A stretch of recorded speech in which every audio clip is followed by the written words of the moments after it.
And welcome to the Daily Dose of Jazz. My name is Benjamin Lehman, and I am here with the absolutely stunning, I think you can use stunning in a masculine way, the stunning Jeffrey Swan. And before you say hi, I just have to ask, is it with a cool name? Because Jeffrey Swan is a cool name, by the way. Oh, thank you.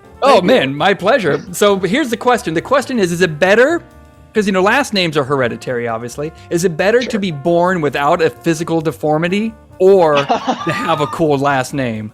I didn't have an option for the first one, so you got the best of both worlds. He's neither deformed or has a bad name. So yeah, it's extra cool. My mom really wanted to name me Luke, but my dad is a huge Star Wars fan, so he would not have it.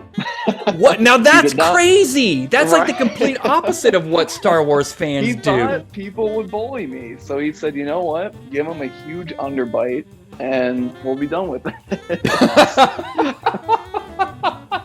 But I mean, like, the funny thing is, it's like I've never heard somebody say, my dad is a huge Star Wars fan, so therefore he did not name me. Like, if my dad named me Darth Ben, I would be the most stoked kid in the history of the world.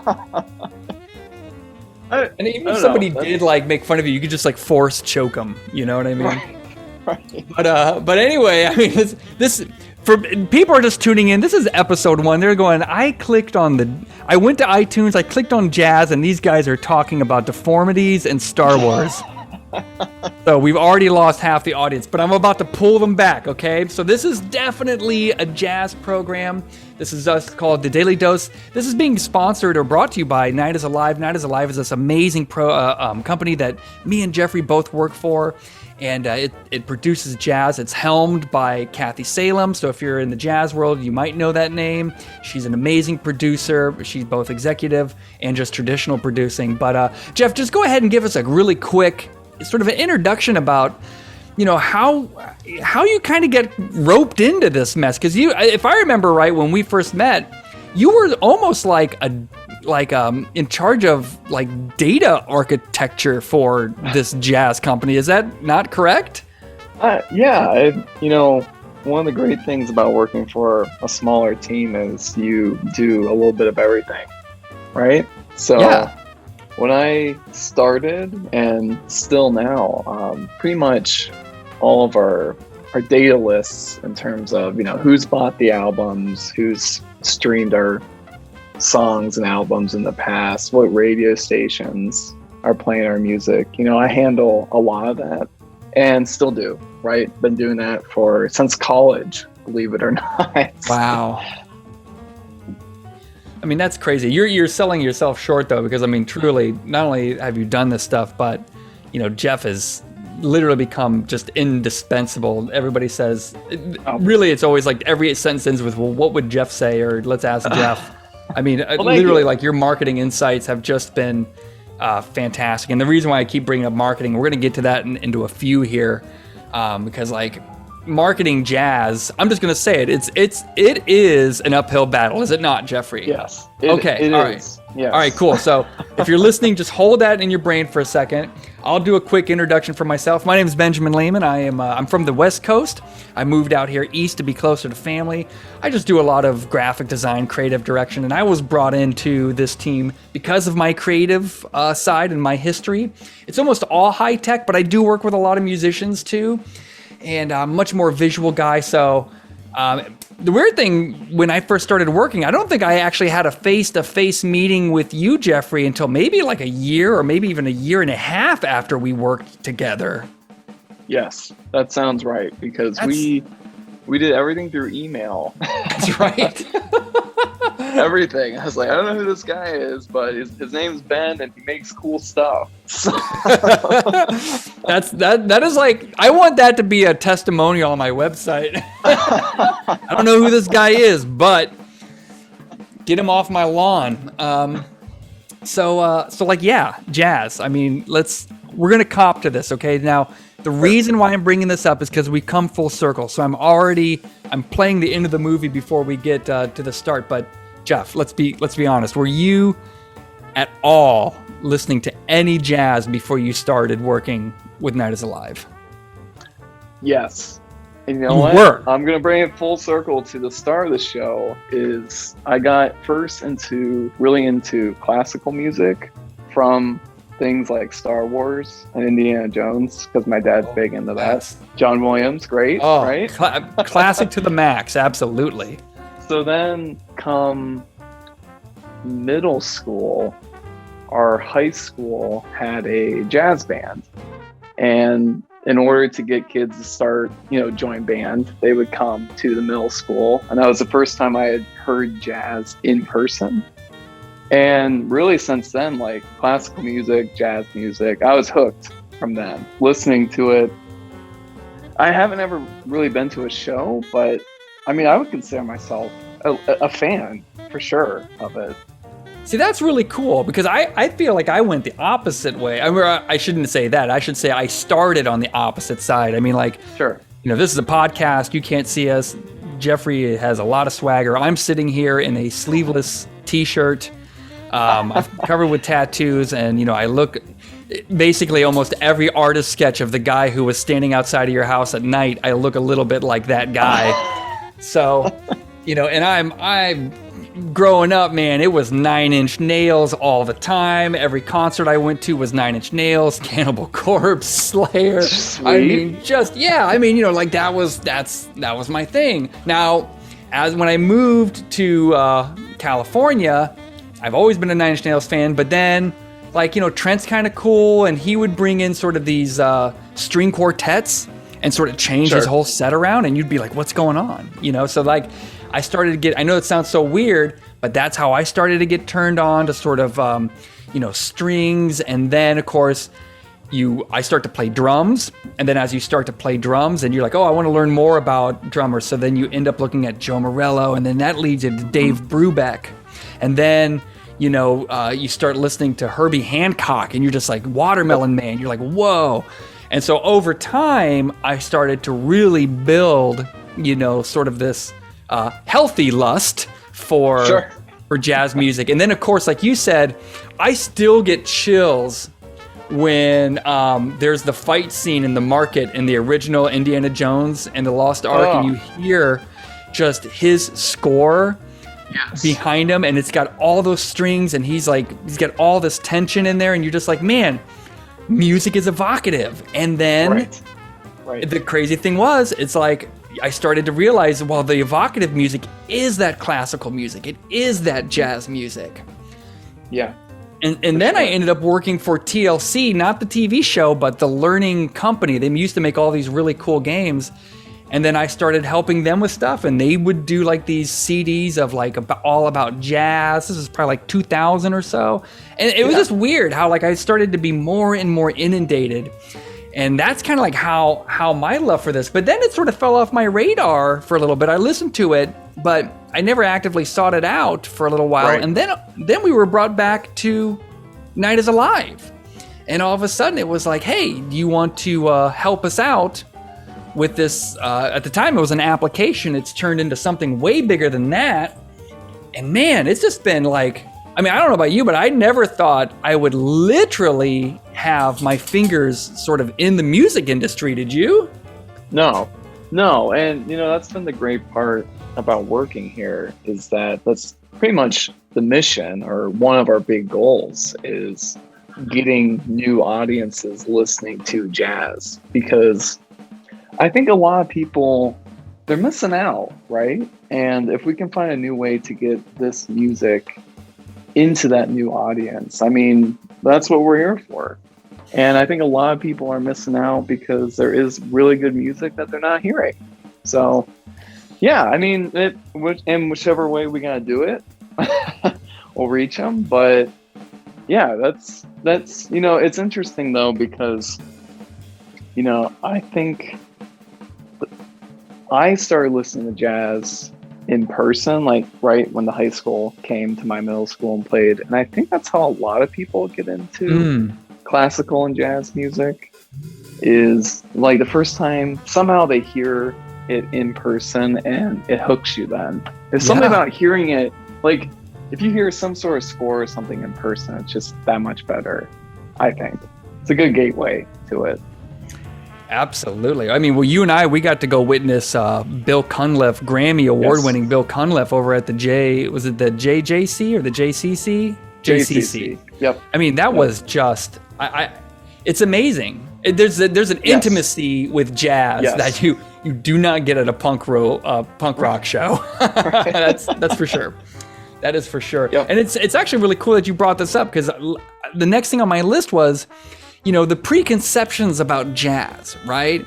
Like, who listens to jazz? And I mean, just let me ask you, like, what do you think people, I'm asking you to think, what other people are thinking here, but what do you, when people think of who listens to jazz, what do you think they believe the average jazz listener sort of looks like or is? Are you asking before I started working here, or well, give me like the before and the after. Like, give me both perspectives. So I really thought people only listened to jazz music almost as like background music, or if you're studying or reading. I personally didn't think people really sought out artists. Like Bill Cunliffe, you brought Bill Cunliffe, or Willie Jones III, right? I didn't even think people sought out those musicians. I didn't know people really kept track of, who was playing. And now I see that it's just like every other genre of music, right?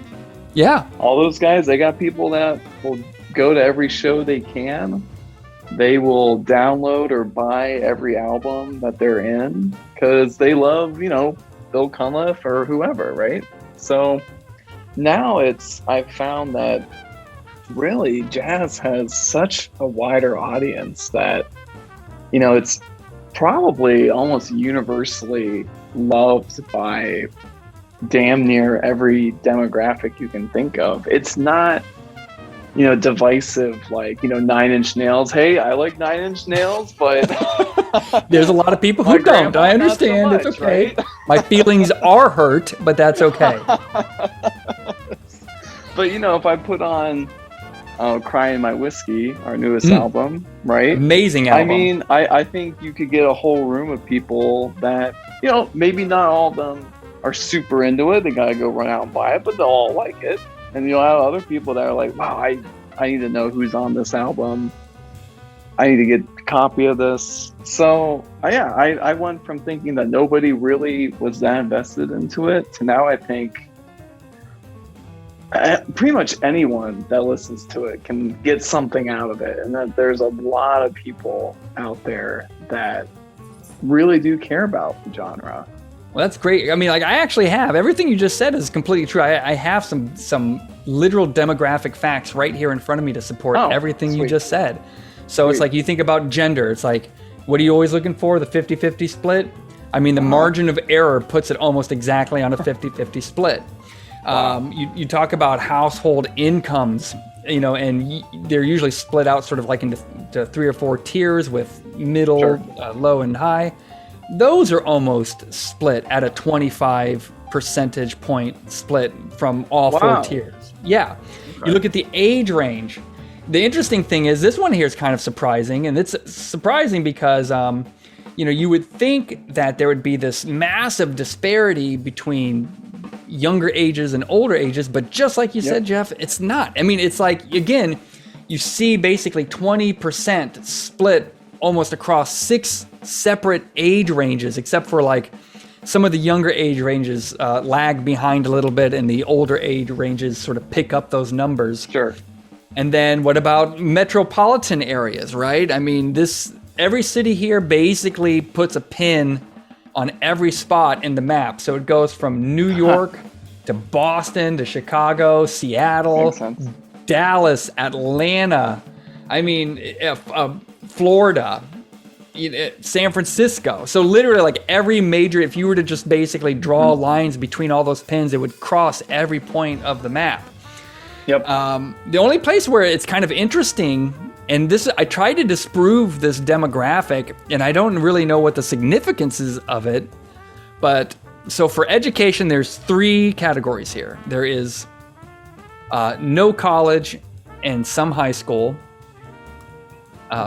some college, and then college graduate. Now, if you went to college, 50% of you are jazz listeners. Okay, if you just went to some college.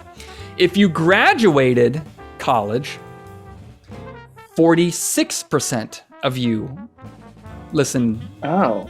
So we're already accounting for 96%, which means that very small populace of people who like just have, kind of lower education, very underrepresented in jazz. And it's like, I think this fits into one of the stereotypes that jazz has always been seeded with, which is that it's sort of like I don't want to say intellectual, but it definitely runs in those circles.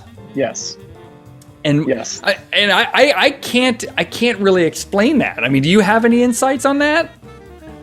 Well, I mean, this is the power of perception, right? Which is in marketing probably the hardest thing to overcome is someone's perception on anything, right? Like if someone thinks something about a product or service, getting them to change that is just immensely difficult, if not impossible at times. So, I mean, I would be interested to see what were these demographics like 30, 50 years ago? Maybe that's where it started. I found that it's so funny that you mentioned that. I found that document, but I did not look through it because I thought to myself, well, how much do I want to bog us down? But now that you bring it up, that it would be great to see. Now it's like, this is why they usually have research departments on shows that are actually trying hard. We're not trying hard, people. Okay, I am the research department, and I can barely read. Well, at least you can read. I mean, I have to have a translator. Thank God for Amazon Polly. I just type up a website and she reads it to me. Yes. And this is brought to you by Amazon Audible. No, it's not. We're not sponsored. We're not sponsored at all. Well, I just think that's just, because I, like you, did first learn about jazz in high school. You had sounds like a much better sort of introduction to it than I did. Yes. Really I played band and I hated playing in band. And I wonder if that just speaks to it. But also, I mean, I loved music back then, and I think I was probably handed a lot more accessible music, And I know it sounds weird to think, but in some ways, Guns N' Roses and Michael Jackson in my era and Nine Inch Nails were way more accessible than Dave Brubeck and Charlie Parker and all these great jazz players. So sometimes I wonder if maybe that's part of it too, is just the accessibility of some of this stuff. Well, I see what you're saying, but the music's always been there, right? True. When you went into a record store, I'm assuming, right? I mean, those albums were there, not next to Michael Jackson, right? But I mean, they were still in the same store, but just not featured as prominent because, who are they going to feature more? They're going to put Michael Jackson out front, right? Absolutely true, and the numbers do prove that the records are out there for jazz. There's a website called, I think it's called Disco.org, and it just stands for Discog, DISCOG.org. And they will tell you kind of how many albums, and jazz is still is up there in the top 5 for albums sold, much higher than you would think, much higher than rap. Let's put it that way. I know that sounds crazy in hip hop, but I mean, it's wild to think that, but the numbers definitely prove that the music has in fact always sort of been right in front of us. Yeah, that's a good point. I didn't even think about that, but I don't think about a lot of things, so that is my that's my disclaimer. There's a lot of things I don't think about. And now you and we are sort of like this weird, we're part of the music industry, although I would consider ourselves like true independents, wouldn't you? Oh, absolutely. I mean, the music we make, we feature some of the biggest artists in our industry, right? And it's crazy to think that. It is crazy. So, I mean, we're talking, we were just talking about this. Ralph Moore, Willie Jones III, Terrell Stafford, Donald Vega, oh goodness. Jeff Rupert, and Bill, what's his last name? I just... Conliffe? Bill Conliffe. I'm sorry. Bill Conliffe. I mean, it's just like, these are actual A-list musicians. They have Grammys. Right? They have Grammys, people. It's insane. But yeah, we are sort of like this really small group. And the way that it's worked is, in some ways the headmistress, I don't know, like the CEO, Kathy Salem, she just has this passion for jazz, having a history, a very personal history with jazz that she then brought over into the professional history, creating this company, Night is Alive. And so to kind of give you an idea, we are able to do things nobody else can do. Because I remember when she had the call and we were talking, and somewhere in that call, it was like, well, what if we just got them to make, what if we turned country classics into jazz standards? Basically, take all these country songs that, have been a mainstay of country music for so long and just bring them into the world of jazz. And it was just like, we can do that. Right. Yeah. Yeah, and that's the nice thing about having... Well, first off, I think jazz allows you to do creative things like that, right? Yes. And that's probably the best part about the genre, in my opinion, at least. And you take that just instinctive creativity that you can get from it, and you get someone who's willing to try those things, you can create awesome stuff. That's awesome. It is amazing, and this is like just a really quick sort of paraphrase. This is a review from jazziz.com where they just said this cross-genre collaboration that brings together country, western, and jazz is the very best that can be possible. I mean, it's like that's what they say about this, and like it's cool because we have songs on there from Vince Gill. Willie, I mean, it's just like Willie Nelson. Oh, You Were Always on My Mind is on there, and if anybody's ever heard of the Bad Plus is one of those sort of genre-breaking jazz groups that I fell in love with. They're from Oakland, near my old hometown, and they would play songs like Tom Sawyer, or they would take Smells Like Teen Spirit and turn these songs into jazz, and you're like, that's a great song. Even if I never knew what the original song was, that is a great song. And that's kind of what jazz can do. I mean, it's just, and also the skill level of a jazz player is usually far beyond any standard musician. I'm not to be biased, but that's just the truth. Sure. Well, I mean, when you're up there, if you're playing live, right, to have the whole band sync up and go, oh, we're just going to go off and do, a 5-minute addition to this song, because that's, really a big part of jazz is to just improvise things at times, right?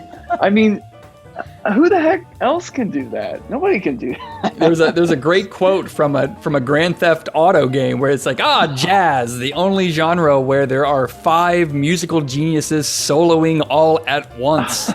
It sounds great. And it's true, though, and it's true. I want to talk really quickly about, to kind of go back a little bit about what is not a misconception. Jazz is an old school format. I mean, like when you and I work with our jazz musicians and our jazz audience, one of the biggest stumbling blocks Jeff and I are always working with, and it's okay, we know how to work with it, but it's the fact that it is probably the only music genre right now that is rooted in a tradition and a history that the artists and the listeners are reticent to move away from. And, and by that, I just mean like, the standards will always be there. The albums will almost always have one standard, and you'll hear that song over and over again, sort of interpreted in different ways. The way they sort of handle their music is very specific. That improvised way. You don't see Guns N' Roses improvising a lot, Nobody ever said, man, the thing I love about Def Leppard is how they improvised. It's just, man, Phil Collins. It was like a 10-minute version of, whatever. It's just like, that doesn't happen anywhere else than with jazz. And I have found this, and I'm interested if you think this is too. One of the struggles with marketing for jazz is that audience is often trying to interact with jazz in traditional ways when you and I are trying to get them to interact in non-traditional ways. Sure. Yeah, no, and it's interesting because, I don't know. I don't even think so. I don't think I have anything that will play a physical CD in my house. Right? I don't think anything even has a drive that I could shove something into at this point. But we sell physical albums, right? And, that's great. If that's how you want to listen to it, have at it. We sell records, like actual records. And again, records, that industry is coming back for all genres. You can go to Walmart and they have a record section. It's so cool. It's awesome, right? But I think that's always been there for jazz. Yes. Right? Because that's what that audience buys. So how do you get those people to convert? Maybe you don't. Maybe you find new people that only use Apple Music or Spotify and reach them. That's just part of the battle we face every day, is figuring out, all right, how are we going to reach both of these audiences? I mean, it's tough. It is tough. I mean, and I have here in my notes, it just says quite clearly streaming versus vinyl versus CD. If you look at the statistics, vinyl is the only format that's actually, streaming has grown, but as far as things taking, chunks out of percentages, vinyl has in fact taken some chunks out of percentages. That leaves CD with, depending on sort of which research paper you read, they only have somewhere between 8 and 4.3% of the market, whereas records have somewhere between 8 and 13%. And then if you just extrapolate the math from there, you can see that streaming has a massive part of this. And I'm not even including digital downloads, because digital downloads, as it turns out, actually has a very small market as well. It's really streaming, and with a vast majority. So you can call that the clear winner. And then vinyl sort of picking up a distant second place, but a very notable second place. And I do think, when Jeffrey and I are sort of like, we're out there and we're researching, and in some cases we get to chat with people who still listen to jazz. And every time we go to concerts, for our musicians, and you look at the audience, it is eclectic. You cannot look at that and be like, that is not a diverse group, because it is always a diverse group. I mean, if people are always talking about diversity and what would the perfect civilization look like, I'm going to brag a little bit. It looks like a jazz concert. I mean, it does. Exactly. It's just so awesome. It makes you feel good. And that also includes you think about rock and roll, almost completely dominated by people of Caucasian and white descent. If you think about hip hop, it's all Afro-American, black descent. You get into jazz and it is everybody. Yes. And it's a beautiful, beautiful thing, and it's completely inclusive. And not only is it just it's beyond black and white, it has Latinx in there. It's got a strong Asian counterpart to it, both East and Southern Asian. I mean, man, you want to talk about people who love jazz? The Japanese, we work so much with those guys. It's so easy. Which that blew my mind starting this. When we start getting huge distributor orders for Japanese markets, I'm like, really? I mean, that's great. and I mean, like, and these people are buying CDs. Yes. Yeah. Now that I believe, I could be wrong, but I think a lot of the love for physical at least comes from, it's almost like a novelty, right? Like, that's why records are so popular now.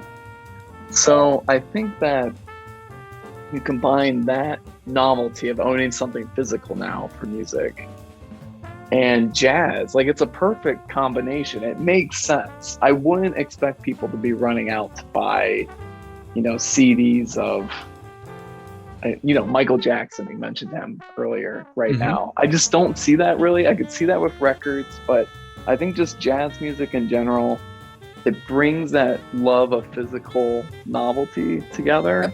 And I think that's why, or it's at least part of the reason why it sells so much physically. I couldn't agree more. And, I think one of the, just hearing you talk about, sort of that, the words that come to my mind are like, people like rituals. There's something fun about putting a record on a record player. And you think about Japan, it's one of the last countries that is still heavily rooted in their traditions. And they make sure they hold on to them very, very strongly. And that just feeds into that. And it would be, this is me drawing hopefully not super loose conclusions here. We'll probably get some comments at the bottom like, you are insane. You know nothing. Hey, we're experts, right? Can we say that? It's weird because we are, but it's like, when you're an expert in jazz, you're almost an expert in nothing, especially like when it has to do with marketing, because it's like the demographics are so big. They are so all over the place, and you really are constantly moving. And one of the neat things that we've learned, though, and Kathy is always surprised by this, but how much we stream. Has she ever shared our streaming numbers with you? Occasionally, yeah. I haven't heard the latest, but I mean, it's awesome. It's always good to hear and see, the numbers going up and going, all right, people are getting this, they're hearing this, they're liking this, and the numbers show that. And the numbers show that. And that's what's so cool. It's like, she'll share with that, kind of where we're going. It is the streaming age. So, the funny thing is, it's like you get, you don't really get a whole lot of money for streams anymore. But, it's kind of amazing to see how many streams are represented by the money that you get there. Yes. And, so yeah, before we wrap things up, I just want to quickly, it's like, do you have any specific sort of new insights kind of about the industry that we've been in? And because you and I, we've been going at this for like a good strong 3 years now, it feels like. I'm sure it's got to be at least that. Yeah. I mean, anything that you sort of walked away with that you really weren't expecting, or just, and we'll be getting into more. This isn't our only podcast, but this just seems like a good way to kind of wrap up for today. Sure. Yeah, I guess in terms of insights, I'm always amazed at how many younger people are into jazz music. And we see this when we run ad campaigns. You can see what age group people are interacting with things. And you were talking about demographics earlier, how it's pretty split, evenly between, like 20-25% between age groups. I mean, we see that in our ads, and that really is remarkable if you think about that. It is. To have a product that is universally loved by, we'll say, our grandparents all the way down to Gen Z. I mean, that's awesome. So I love seeing that, and that's really encouraging for the industry, I think, moving forward. And I would mirror that, and then what I would add is, like, I just think, and this is something you hit on earlier, it's just the flexibility and the ability of jazz to be evocative, its ability to be a chameleon in some ways, while always being rooted sort of like in these really sort of comfortable sort of sounds. The skill level of the people involved is just out of control. I mean, if you haven't had a chance, I mean, you're listening to this podcast, so I'm sure this doesn't apply to you, but if you haven't listened to a new album, I would strongly suggest go listen to Crying in My Whiskey, which is available now on CD. And, I know this is a plug, but this is an honest plug. It is an amazing, it's biased, unbiased. Okay, people? Hey, it's been reviewed, right? It's reviewed. I mean, and honestly, that's all I would say. It's like, if you want to prove me wrong, just go search it up and search the reviews. There's not a single bad review. Try to prove me wrong that it's not an amazing album. And before we sign off here, I would just say another album to go check out would be one of my favorites. I listen to it a lot. It's called Lovers and Love Songs by Willie Jones 3, featuring just an insane ensemble of Ralph Moore from Jay Leno's Tonight Show, and then Donald Vega. Oh, and anyway, yeah, there's a whole bunch, but we'll get into that later. I don't want to blow everything in the first episode and then come back a dry raisin. You know what I mean, Jeff? Yeah, absolutely. I want to stay juicy. Stay juicy. Yes. Stay juicy, my friends. All right, my name is Benjamin Lehman, and this guy over here is Jeff Swan. There you go, Jeffrey Swan. So thank you guys so much for listening to the Daily Dose. Thanks, We'll be man. back soon. We're going to try to get this episode in front of you as soon as possible. So stay tuned for more and have an amazing day, everybody.